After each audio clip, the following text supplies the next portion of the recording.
And then when she got cast, I was like, my dreams, all my dreams. I think everyone would be just surprised at how, like, goofy everyone is on set. Like, I don't know, the word goofy I say a lot, but it's the only thing I can think of when I think of this ensemble cast. There were so many times where Zachary Gibson, the guy playing Doug, and I just made each other crack up during a scene where it was like, oh, we have to shoot it again because you guys are laughing in the background. Evie is such a fashionista, and I'm so lucky I get to play her because I love fashion ever since I was a little girl. So I loved her blue leather jackets and her red ruby. I love how everything was inspired in her mother's original costume, except totally modernized and very rock and roll. If you could have stolen one of those outfits, which one would be in your closet? Probably the very first one that you see when you see us dance right into the core. It's like leather head to toe, and it's so cool. The other thing is the amount of green screen and some of the imagination we got to use in order to, I mean, obviously there are no dragons, but some of the sets, you know, we got to see them because they were live behind the camera frame, but where we were standing, it was just a big wall of green, so some people might be surprised to see what was and what wasn't there. Because Kristen Chenoweth has quite literally, like nobody else, been my hero since I was 7 years old. And so at 18, when I got told that she was going to be playing my mother, I was an emotional wreck. I was like, what? You know, Kenny Ortega is a legend, and my favorite movie growing up was Hocus Pocus.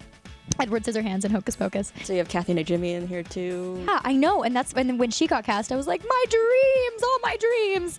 And so it was probably the most inspirational group of people and the most educational experience I've ever had in my professional career. So, and they're all close friends of mine now too, which is really surreal. So it was a huge blessing. One of the hardest scenes was definitely me and Mal are in the bathroom when we're doing that scene where Mal's going to change Jane's hair.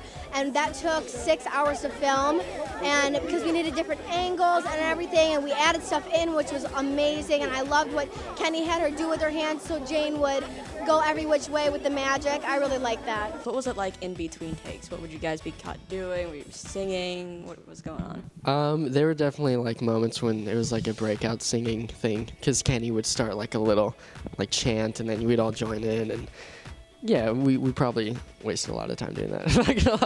Not gonna lie, when we should have been filming, but I mean, hey, it's fun. You know, you have to keep it fun and exciting, especially when you're doing a Disney film. It definitely takes a little bit more energy. I mean, it's not a huge surprise, but all of the cast is so close. So we would have so many good times, both on camera and off camera. We went out a lot together and kind of just like did dinners and went to the beach. Everyone just kind of became best friends, so it was an amazing experience. The hair, you really dyed your hair, correct? What was it like having to do that? The hair took some time. I spent probably 6 hours in a salon with, you know, no dudes, just all women. And I was like, hi guys, I'm here to dye my hair. And they were like, all right, let's sit you down. And they had me in a what is it, a hair dryer, the big bowl thing I had on my head. I looked ridiculous, but it was cool, you know. And the upkeep was crazy. They had to put like mousse in it and all sorts of weird stuff. One thing I couldn't do was dance. I could not dance to save my life. I couldn't dance. I couldn't move. If we went to a party at a friend's place, I'd be sitting there in the corner, not moving. I'd be like, you know, trying to avoid the dance floor.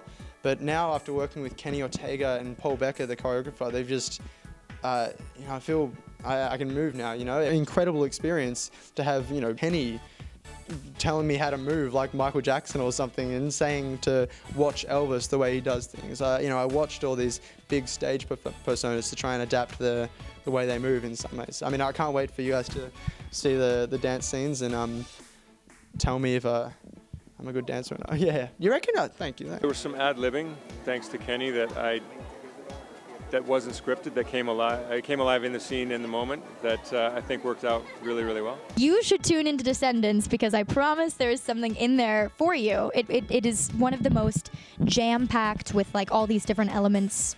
I think it's the most jam-packed with a bunch of different elements project that I've ever worked on.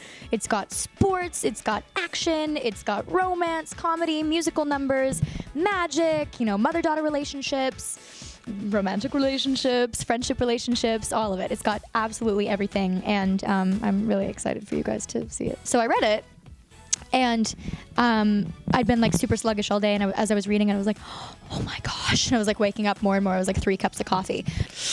I don't know. Probably Corella. She's just creepy. Get that fur away from me.